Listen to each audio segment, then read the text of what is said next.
My name is Emily Carter, and I've spent most of my life learning how to disappear in a room full of people I call family. It was Thanksgiving, and our house in Savannah, Georgia, smelled of roasted turkey, brown sugar yams, and resentment. The long oak dining table gleamed beneath freshly ironed napkins and our grandmother's antique china, pieces my mom only brought out on special occasions, which usually translated to Samantha's occasions. My older sister, Samantha, had just arrived with her perfectly blown-out hair, a diamond bracelet glinting on her wrist, and that voice, syrupy sweet in public, sharp enough to cut glass behind closed doors. "Emily," she said, kissing the air near my cheek. "Still dressing like a college student, I see." I smiled tightly. "And you still sound like you rehearse in the mirror." Our mother, Linda, glared at me before rushing to help Samantha out of her coat. "Samantha, sweetie, I put the pies you love in the fridge just for you. The lemon one, too." I remembered. "Of course you did, Mom. You always do," Samantha chirped, her smile trained perfectly for show. I watched the exchange, standing awkwardly in the hallway, still wearing the coat I'd walked in with. No one noticed. That had become a pattern over the years. Samantha walked into a room, and I disappeared. Even now, with a steady job, my own apartment, and a healthier distance from their drama, coming home made me feel like I was 16 again, invisible, disposable. Dad was fiddling with the TV remote, probably avoiding everything emotional as usual. George Carter was the kind of man who solved problems by pretending they didn't exist. If the family house was on fire, he'd open a beer and talk about the weather. I tried to shake off the unease and walked into the kitchen to help. "Need me to mash the potatoes?" I asked. Mom turned, startled like I'd suddenly materialized. "Oh, I thought you were outside still." It's okay. Samantha's helping." Of course she was. Dinner passed in a blur of wine glasses clinking and old stories being rehashed, mostly ones where Samantha was the star. I kept my smile plastered on, my stomach twisting with each exaggerated tale. It wasn't until dessert that I noticed the first strange thing. Uncle Rick, our family lawyer, had joined us late. He had a habit of arriving after dessert, claiming family drama is best consumed after pie. But tonight he seemed off. His smile was tight, his laugh delayed. He kept glancing at Samantha. "Everything okay, Uncle Rick?" I asked between bites of pumpkin pie. He blinked. "What? Yeah. "Yeah, all good, kiddo. Just long day at the firm." Samantha's gaze flickered toward him. Brief, but sharp. Like a warning. I held my fork in midair. That wasn't nothing. Later that night, I was helping Mom pack leftovers while Samantha scrolled through her phone, smirking at something I couldn't see. Dad had fallen asleep in his recliner, as usual. "Do you know if Grandma's estate stuff is all finalized?" I asked casually. Grandma Ellen had passed away 6 months ago, and she'd been the only one who treated me like I mattered. Mom froze for just a moment. "Why do you ask?" "Just curious. She left me that old photo album I loved, remember? I haven't seen it since the funeral." Samantha cut in smoothly. "It's probably packed away with the rest of her junk. I'm sure it'll turn up." "Her junk," I repeated, my voice a little too sharp. "Don't be dramatic," she replied, not even looking up. "Grandma had a lot of clutter. Some of it wasn't worth keeping." I turned to Mom, who suddenly seemed very interested in wiping down a clean counter. Was there a reading of her will? Or anything official? Uncle Rick had said there would be something. She had assets, property, an antique collection. But no one ever told me a date. "We're handling it," Mom said vaguely. "You've been busy, sweetheart. We didn't want to bother you." I stared at her. Bother me? She was my grandmother. "And she loved you," Mom said, too quickly. Of course she did. Something about her tone made my stomach twist. I wanted to push further, but Samantha yawned loudly and said, "Well, I'm off to bed. Early morning yoga. You know how it is." Mom immediately fussed over her, showing her to the guest room with the fancy sheets, Grandma's old room. Mine, as usual, was the couch. I lay awake, the blue TV glow flickering across the walls. I kept replaying that look, The one Uncle Rick gave Samantha, the pause in Mom's voice, the way they dodged my question. Something was wrong. Around 2:30 a.m., I got up for water and noticed the kitchen light was on. I froze when I heard voices. Hushed, urgent. Uncle Rick and Samantha. I stood behind the kitchen wall, heart pounding. "You told me she wouldn't ask questions," Uncle Rick said, low and frustrated. "She wouldn't have if you didn't act so suspicious," Samantha snapped. "You said everything was handled." It is. "But if she digs..." "She won't. Trust me. Emily's harmless. Always has been." I stepped back into the dark hallway, my hand gripping the wall to stay steady. Harmless? That word echoed in my ears like poison. The next morning, things felt oddly cheerful. Samantha made pancakes. Mom sang along to the radio. Dad laughed at a joke I didn't hear. I sipped my coffee, watching them, feeling the warmth of betrayal wrap around me like a blanket. That night, I drove back to my apartment in Charleston, but I couldn't stop thinking. Samantha had always been favored. But this was something else. My name had been left out of something. Deliberately. And Samantha had taken control of it. I didn't know exactly what yet. But I knew one thing. They were hiding something from me.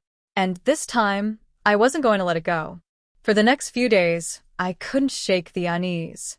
Every little thing made me feel like I was being lied to. Even the way Samantha laughed on the phone when I called Mom felt like it carried a hidden edge. I tried to convince myself I was being paranoid. Maybe I was reading too much into that late-night conversation. Maybe Samantha just didn't want me digging around in Grandma's affairs because she thought I'd get emotional. But even that didn't explain why Uncle Rick seemed so nervous. Why Mom looked like she was walking on eggshells. Why Dad suddenly refused to talk about anything involving the past. Something was off. I just didn't know what. So, I did what anyone does when they feel the truth slipping between their fingers. I started digging. My first move was innocent enough. I called Uncle Rick under the pretense of needing legal advice for something at work. He agreed to meet me for coffee that Saturday. We picked a quiet little spot in downtown Charleston where the air smelled like roasted beans and sea breeze. He was already there when I arrived, shifting nervously in his seat, his coffee untouched. "You okay?" I asked, sliding into the booth. Yeah, I'm good." He smiled, too quickly. "What's going on?" I leaned in slightly. "Actually, it's about Grandma's estate." His smile faltered. "Emily, I just want to understand. She mentioned leaving me something before she passed, something specific. But no one has talked to me about any will or documents." He rubbed the back of his neck. "That's because, well, your mom and sister handled most of it. But you were her lawyer, weren't you?" "I was, yes. But she appointed your mother as the executor." "I just reviewed the paperwork." "Then where's the paperwork?" I asked softly. Rick stared at me, then looked away. "Emily, don't go looking for trouble where there isn't any." "Rick," I said firmly, "if there's something I was supposed to receive and I didn't, I need to know." He sighed, fingers tapping on the table. "Your grandmother did leave you something. A letter. And a few personal items." My heart jumped. "Where is it?" "That's the thing. I gave everything to your mom." I froze. "You what?" "She told me she'd pass it on." I sat back in the booth, stunned. "She never did." Rick's face paled. "Emily, I didn't know that." I believed him. His regret looked real. But it didn't matter. What mattered was they kept it from me. I called Mom that night, trying to stay calm. "Hey, remember Grandma's things?" Uncle Rick said she left me some personal items and a letter. There was a long pause. Oh, "That." yes, that. "Where is it?" "I meant to give it to you, I did. But then everything was so emotional, and we were cleaning out the house." "You forgot." "I didn't forget," she snapped, then caught herself. "I just didn't think it was that important. It was just old papers and trinkets." "She wrote me a letter." I don't remember seeing any letter. I could hear the lie in her voice. It was buried under the guilt. She had seen it, and she chose not to give it to me. I drove to my parents' house the next weekend unannounced. The minute I walked in, Mom looked like she'd seen a ghost. Emily, what are you? I want to see Grandma's room, I said. It's Samantha's room now, she replied, stepping in front of me. Then move. She flinched. What's gotten into you? Tell me where her things are. I told you. No, I said, stepping past her. You lied. The room had changed. New sheets. Samantha's perfume in the air. Her designer bags on the chair. But there, in the back of the closet, I saw a familiar blue trunk, Grandma's old memory chest. I opened it. Inside were photo albums, faded scarves, a rosary, and at the very bottom, an envelope with my name in Grandma's handwriting. I sat on the floor, trembling as I opened it. My dearest Emily, I know how this family has made you feel. I saw the way they ignored your kindness, how they always praised Samantha while overlooking your quiet strength. I've seen it all. I want you to know that you were always my heart. I left you something of real value, not just money, but the truth. Ask Rick about the antique box. And the land. Don't let them convince you you're unworthy. You are the only one who never asked for anything, which is why I chose you. Love, always. Grandma Ellen. My hands were shaking. The antique box.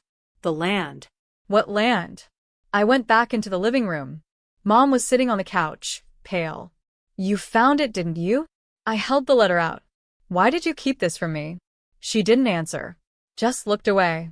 And Samantha walked in, holding her phone, eyebrows raised. Oh, so you finally read it? She asked, her voice cool. It's not a big deal. It is to me. She sighed. Look, Emily. Grandma was sentimental. She wrote letters like that to everyone. I knew that was a lie. She mentioned land. What land? Samantha smiled, but it didn't reach her eyes. Don't get ahead of yourself. Back in Charleston, I met Rick again. She mentioned land and an antique box. Rick looked like he'd swallowed glass. Emily, I shouldn't say this. You already gave them everything else.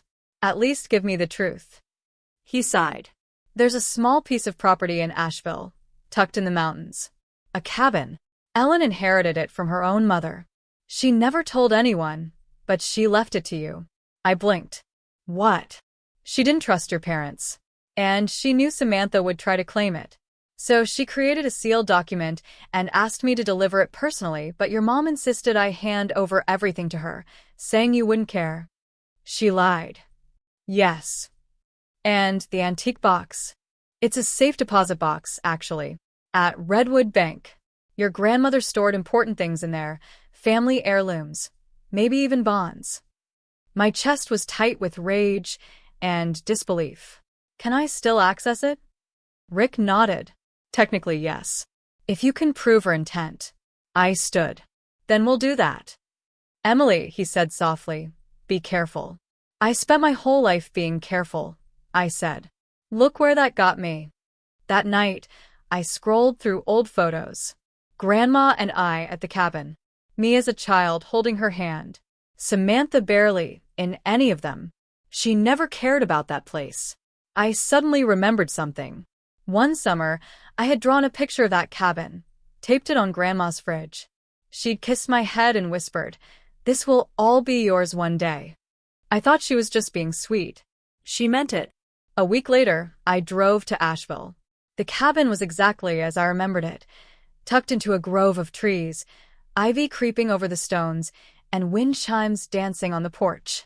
But the door was unlocked, and inside, there were fresh footprints in the dust. Samantha had already been here. I found a wine glass in the sink, her favorite lipstick on the rim. That night, as I sat on the creaky old bed, I realized something terrifying. She knew. She had gotten here first. She had probably opened the safe deposit box too. Maybe even convinced someone to forge access. I had nothing to prove anything yet, and she had a head start. But what she didn't know, what none of them knew, was that I wasn't the naive little sister anymore. If she thought I'd let her steal what was rightfully mine, she was wrong. Very wrong. I stayed at the cabin that night, alone. The wind howled through the trees, tapping against the wooden walls like someone knocking. Or warning. I couldn't sleep. I kept thinking about that lipstick stain on the wine glass, crimson and unmistakably Samantha's. She'd been here. But why hadn't she claimed the place yet? Why hadn't she told Mom or Dad? What was she waiting for? And then it hit me. She hadn't finished yet. Samantha wasn't just after my inheritance, she wanted it erased.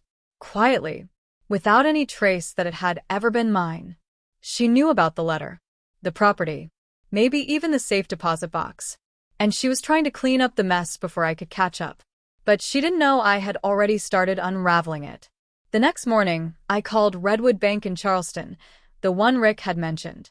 "I'm looking for information about a safe deposit box under the name Ellen Carter," I said calmly. There was a pause on the other end. "Are you a legal heir, ma'am?"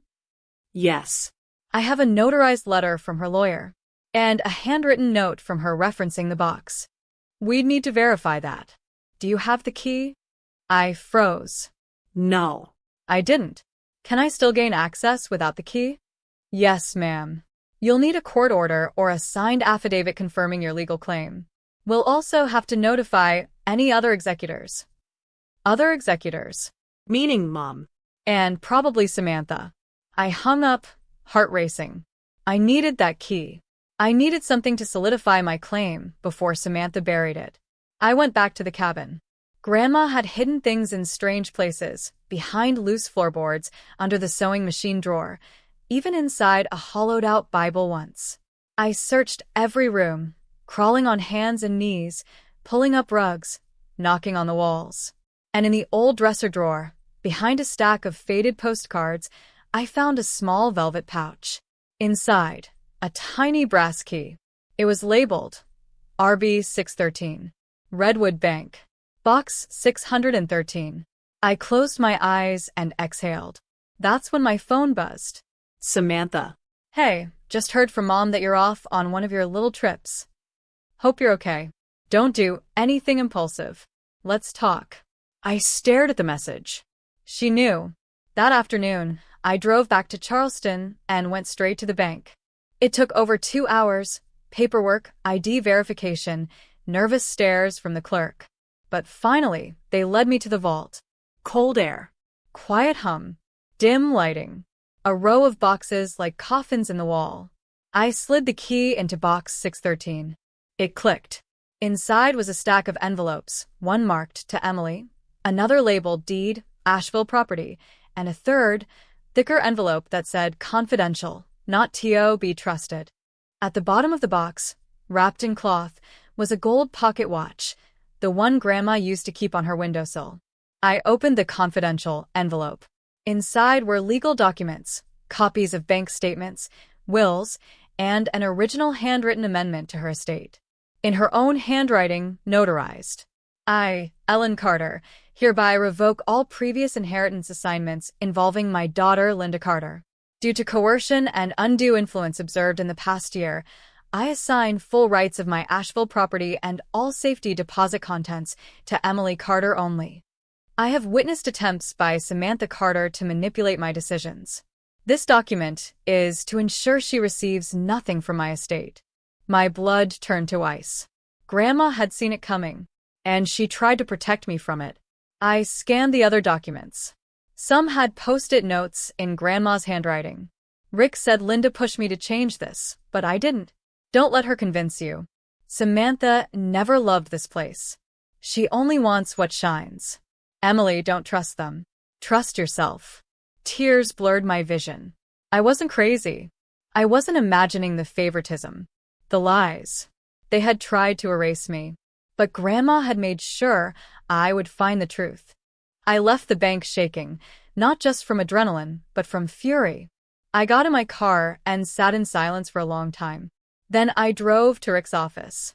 He looked surprised to see me. I need you to look at these, I said, slamming the documents on his desk.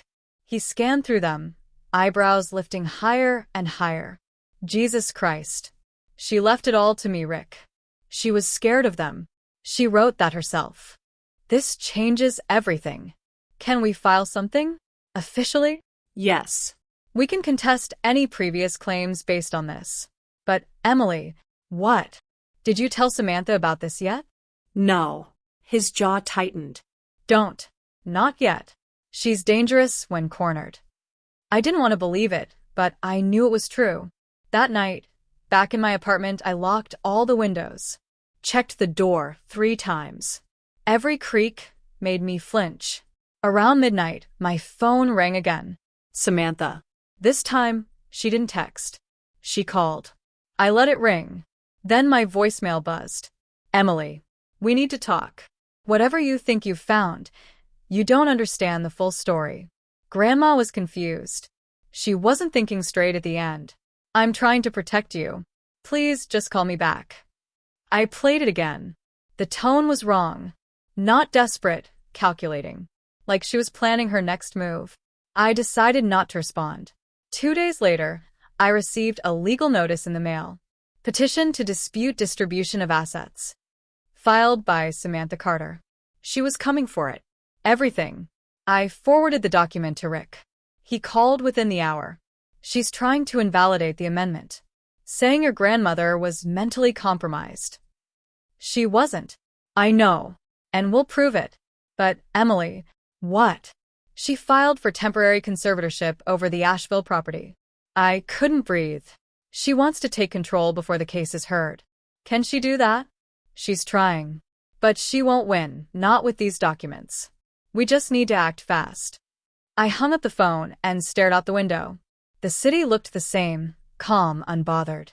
But I felt like the ground beneath me had shifted. This wasn't just a fight over a cabin or heirlooms. This was a war for truth. A war for my place in a family that had always made me feel replaceable. I spent the rest of the day gathering evidence, text messages, emails, photos with Grandma, anything that proved how close we were.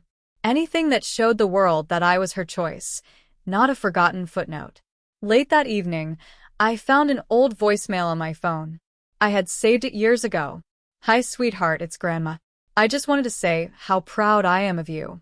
You always do what's right, even when it's hard. I love you so much. I don't say enough, but I trust you with everything I have. I mean that. I sat there, listening to her voice on repeat, sobbing quietly into my hands. They could fight me in court. They could lie, but they could never change that truth. The next morning, I was walking to my car when I saw a familiar figure leaning against the driver's side door. Samantha, wearing sunglasses, arms crossed, like she'd been waiting for me. I stopped dead in my tracks. You should have called me, she said. I didn't see the point. You have no idea what you're doing, Emily. Oh, I think I do. She pushed off the car. Grandma was senile. She said a lot of things she didn't mean. You're clinging to words on a page because it's the first time anyone made you feel special. I swallowed hard. She didn't just say it. She wrote it down, signed it, had it notarized. She knew what she was doing. Do you really want to blow up this family over some cabin and a box of dusty heirlooms? No, I said, stepping closer. I want the truth. And for once, I want what's mine. She laughed, cold and hollow. You think you're better than me? Just because you were Grandma's pet? No. I think I'm better than you, because I don't steal from my own blood. Her smile vanished. I won't let you win, she said. You already lost, I replied, walking past her. I didn't look back, but I felt her eyes on me, and I knew this wasn't over. Not even close. The courtroom was colder than I expected, not physically, but emotionally. Like the air itself had learned how to hold judgment. Samantha sat on the opposite side of the aisle, flanked by a sleek-suited attorney and mom, who looked like she was forcing herself to appear neutral. I wasn't alone. Rick sat beside me, calm and composed. He had a folder full of truth, but it still felt like we were David against Goliath. Samantha wasn't just fighting for land or money. She was fighting to erase me from the story entirely. Don't let her bait you, Rick whispered as the judge walked in. I nodded, but my heart was pounding like a war drum. The hearing was supposed to be procedural, a simple review of the amendment to Grandma's estate. But Samantha had other plans. Her lawyer stood, all confident posture and calculated sympathy. Your Honor, We believe the handwritten amendment presented by Ms. Emily Carter is invalid due to the declining mental capacity of Ellen Carter during the final months of her life. He paused for effect. We have testimony from family members attesting to episodes of confusion, disorientation, and delusional thinking.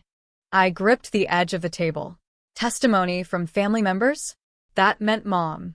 Sure enough, she was called to the stand. How would you describe your mother's condition in the last year of her life? Samantha's attorney asked. Mom hesitated just a moment, but then said, she was forgetful, paranoid at times. She thought people were taking things from her. She accused Samantha of things that weren't true. I stared at her, stunned. She wouldn't even look at me. Did she ever mention changing her will to benefit Emily? She said a lot of things. I don't think she really understood what she was saying. Now it was Rick's turn. He walked the court through the timeline, the documents, the witnesses who notarized the amendment. He pointed out that the handwriting matched other known samples. That Grandma had sent me a letter about the cabin and the safe deposit box weeks before her passing. Proof of intention. Then Rick handed the judge the voicemail I had played a dozen times. The one where Grandma said, I trust you with everything I have. And finally, he called me to the stand. I sat up straight, heart thundering. Emily, he said gently, can you describe your relationship with your grandmother? I swallowed. She raised me more than my own parents did. She was the only person who ever made me feel like I mattered. Like I wasn't just the backup daughter. We spent every summer at the cabin together. She taught me how to garden, to paint, to cook without a recipe. I was closer to her than anyone else in this room. And did she ever tell you she intended to leave you the cabin and its contents? Yes. Many times. And do you believe the amendment she wrote was sincere? I believe it was her way of finally protecting me after a lifetime of being ignored. Then Samantha's attorney stood. Ms. Carter, he said almost kindly, are you suggesting your grandmother's own daughter and granddaughter lied to protect themselves? I didn't blink. Yes. He smirked. And do you believe your sister, who's here with your mother's full support, would knowingly deceive the court? Yes. Is it possible, he asked, that you're simply bitter? That your grandmother's attention made you feel special, and now you can't accept that maybe her intentions weren't legally sound? I leaned forward. My sister doesn't just deceive the court. She deceives everyone. She smiles like a saint and stabs like a serpent. I'm not bitter. I'm finally awake. He said something else, but I didn't hear it, because Samantha suddenly stood up, glaring at me across the room. You think you're better than me, don't you? She hissed, breaking protocol. Samantha, sit down, her lawyer began, but she cut him off. No. Let's say it. Let's say what we're all thinking. Grandma babied you. She made you feel like you were some innocent little angel while I was the spoiled one. But you know what? I earned everything I have. I didn't cry my way through life. I stood too. You manipulated her when she was dying. You took what wasn't yours. She wanted me to have it. She wanted you to grow up. That's why she gave it to me. The judge banged his gavel. That's enough, he said, his voice slicing through the tension. Both sides will await the court's decision. This hearing is adjourned. Outside the courtroom, rain began to fall. I stepped into the drizzle, barely breathing. Rick caught up to me. That was brave. I don't feel brave. You stood up to all of them. That's more courage than most people ever find. Behind us, I heard footsteps. Samantha. She walked up slowly, her makeup streaking slightly from the rain. You think this is over? She said, her voice low and furious. No, I replied. I think you're about to find out what it feels like to lose. She smiled. You didn't win anything yet. I leaned in, just enough for her to hear. Maybe not. But for the first time in my life, I'm not afraid of you. The courtroom was colder than I expected, not physically, but emotionally. Like the air itself had learned how to hold judgment. Samantha sat on the opposite side of the aisle, flanked by a sleek-suited attorney and Mom, who looked like she was forcing herself to appear neutral. I wasn't alone. Rick sat beside me, calm and composed.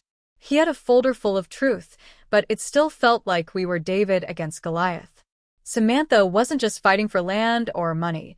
She was fighting to erase me from the story entirely. "Don't let her bait you," Rick whispered as the judge walked in. I nodded, but my heart was pounding like a war drum. The hearing was supposed to be procedural, a simple review of the amendment to Grandma's estate. But Samantha had other plans. Her lawyer stood, all confident posture and calculated sympathy. "Your Honor, we believe the handwritten amendment presented by Ms. Emily Carter is invalid due to the declining mental capacity of Ellen Carter during the final months of her life." He paused for effect.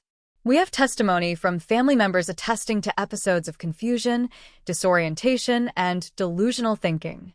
I gripped the edge of the table. Testimony from family members? That meant Mom. Sure enough, she was called to the stand. "How would you describe your mother's condition in the last year of her life?" Samantha's attorney asked. Mom hesitated, just a moment, but then said, "She was forgetful.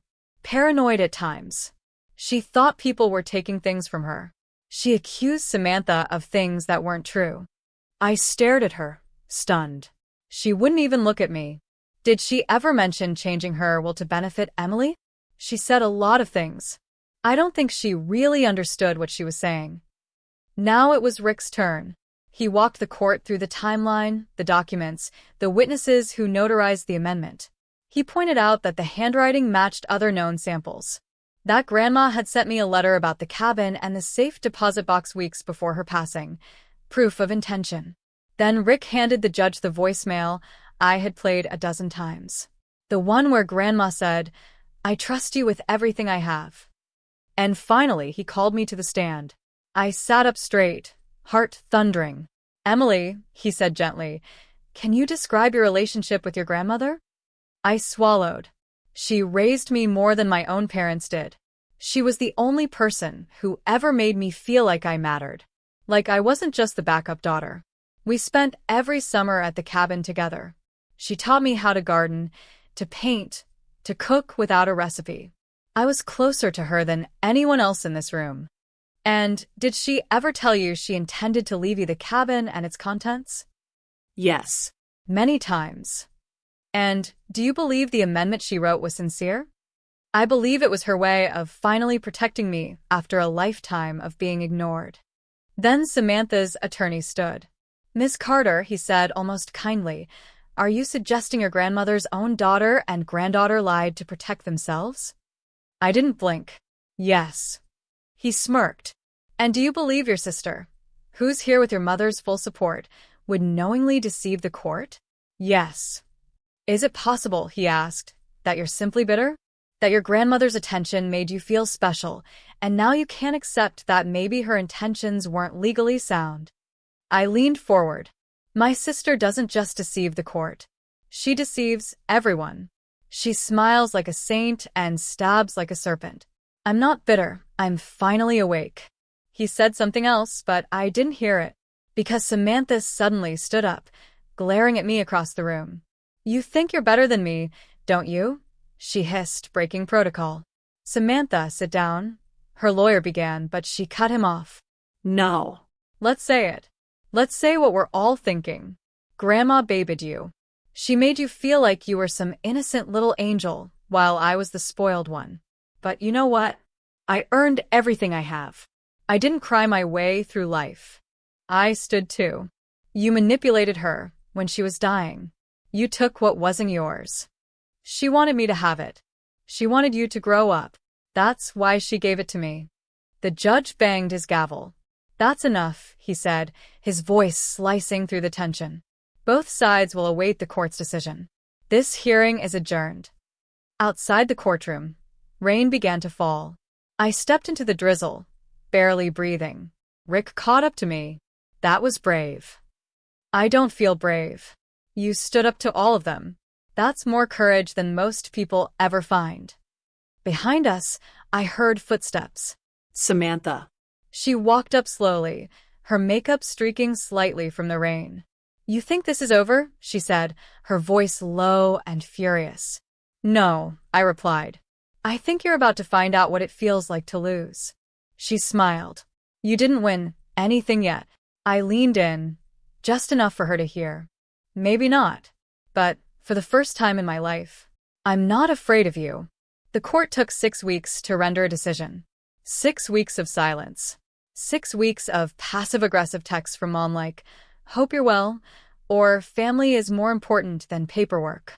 6 weeks of Samantha going radio silent, not a word, not a call, not even an insult. I spent the time working, barely sleeping, pacing in my apartment like the floorboards could answer the questions eating at me. Would the judge believe me? Or would my story just become another erased footnote in the Carter family legacy? Then one Tuesday morning, Rick called. It's done, he said. I stopped breathing. And the judge upheld the amendment. The land, the deposit box, the assets, they're all yours. Officially. Permanently. Irrevocably. I didn't speak for a second. Emily. I wiped tears from my cheeks and whispered, thank you. But even as joy cracked open inside me, it came laced with exhaustion, like I'd just climbed out of a grave someone else dug for me. The following weekend, I drove back to the Asheville cabin. This time, with a key that wasn't hidden, one that had my name on the deed, notarized and sealed. When I opened the door, everything was as I'd left it. The wind chimes tinkled gently. The scent of pine lingered in the wood. The floor creaked familiarly beneath my boots. But there was something else. A folded white envelope on the kitchen table. I hadn't left it there. I picked it up slowly. My name wasn't written on the front, but the handwriting, I recognized it. Samantha. I opened it. Congratulations, little sister. You finally got what you wanted. But don't fool yourself. This wasn't about Grandma's love. It was about you finally having a reason to feel better than me. You won this round. Enjoy your cabin in the woods. But don't think I'm done. I've lost everything before, and I always find a way to take it back. S. I folded the letter with trembling hands and locked it in the drawer beneath Grandma's old Bible. I didn't want to destroy it. I needed to remember exactly who I was dealing with. Because she meant it. This wasn't over. A few days later, I received an unexpected visitor. Mom. She stood outside the cabin, holding a paper bag of groceries like it was a peace offering. May I come in? She asked. I hesitated, then stepped aside. The silence inside was thick. She placed the bag on the counter, her eyes scanning the room like she was seeing it for the first time in years. She loved this place, she said softly. She trusted me with it, I replied. She nodded. I suppose she did. Then she sat at the table and looked at me, really looked. You think I chose her over you, she said. Maybe I did.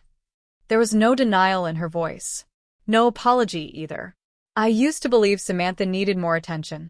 She was louder. Always in trouble. You were quiet. Independent. I thought you didn't need us the same way. That's the lie you told yourself to sleep at night. She looked down. Maybe.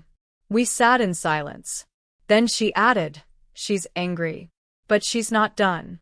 And I don't know what she'll do. She already did everything, I said. People like Samantha, she whispered. They don't stop. They just wait for softer ground. She got up and walked to the door. Before leaving, she looked over her shoulder. I know I don't deserve forgiveness, but I hope one day you'll have room for it anyway. I didn't respond, and she didn't wait. Weeks passed. The town around the cabin began to feel like home. I learned the names of the neighbors, replanted Grandma's rose garden, repainted the shutters. I started waking up without dread. But peace is deceptive. It lulls you into thinking the battle is truly over. Until the phone rings, and you hear something you never expected. It was Rick again. I just received a tip, he said. Someone tried to access the safe deposit box under your name, with forged credentials. I froze. Samantha? We can't prove it yet, but the ID had a fake signature, yours, and a falsified version of the notarized amendment. She's still trying? Rick's voice was quiet. She's desperate. And desperate people make mistakes.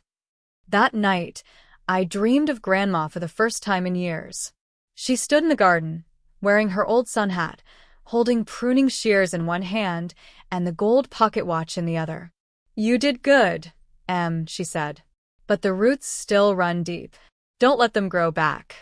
I woke up with her voice echoing in my ears. And I knew what I had to do. The next morning, I opened the last envelope from the safe deposit box, the only one I hadn't dared to yet. It was labeled simply, "For when it gets worse." Inside was a list. Bank accounts, a real estate assets, a private ledger entries, names. And at the bottom, written in red ink, "These are all under Samantha's name." But they were set up with my money. Grandma had kept records. She knew. And now I had everything. I drove straight to Rick's office. "Can we use this?" I asked. He scanned the documents, then looked up slowly. "Not only can we use it, we can open an entire fraud investigation." "She won't just lose the inheritance," I said quietly. "She'll lose everything." Rick nodded. "You'll be dragging your own family into court again." "I know. Are you ready for that?" I didn't answer immediately. Then I said, "I wasn't ready when they made me the family's scapegoat either. But I survived that." By the end of the month, formal charges had been drafted. Financial fraud, forgery, misappropriation of assets. Samantha's name would never again be whispered in admiration at country clubs or charity luncheons. She wasn't just being outshined anymore. She was being exposed. And I wasn't hiding in her shadow.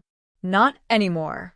One morning, as I was sipping coffee on the cabin porch, I noticed an envelope sitting at the end of the driveway. No stamp, no name. Inside, a single photo. Me and Grandma. Samantha had scratched out my face with ink. And beneath it, one word, scrawled in red pen. "Watch." I stared at it for a long time. Not afraid. Not even angry. Just tired. She hadn't learned. But I had. Now I live in the cabin year-round. I installed security cameras. Hired a lawyer on retainer. Set up a trust in my own name. I've rebuilt what they tried to steal. Sometimes I wonder what my life would have looked like if Grandma hadn't left that letter. If I'd kept believing I was the one who didn't deserve anything. But I don't wonder for long. Because every time I look in the mirror, I see someone they never expected me to become. Unbreakable. And just last week, I received a call from a number I didn't recognize. I let it go to voicemail. When I played it back, the voice was hoarse. Almost unrecognizable. They turned on me, Mom too. Said I went too far. Can you believe that? I'm family. I'm blood. I'm not the villain they say I am. I just wanted what was mine. You can understand that, right? Right? I deleted the message without blinking. Some stories deserve a final chapter. Others are better left unwritten. That night, as I turned off the lights and stepped onto the porch, I saw movement in the woods. Just a flicker. Then silence. I waited, listening. The wind rustled the trees. Then, the sound of twigs cracking. I stepped back inside and locked the door. But just before drawing the curtain, I looked out again. And I swear I saw it. A figure in the shadows. Watching. Waiting. Just like she promised.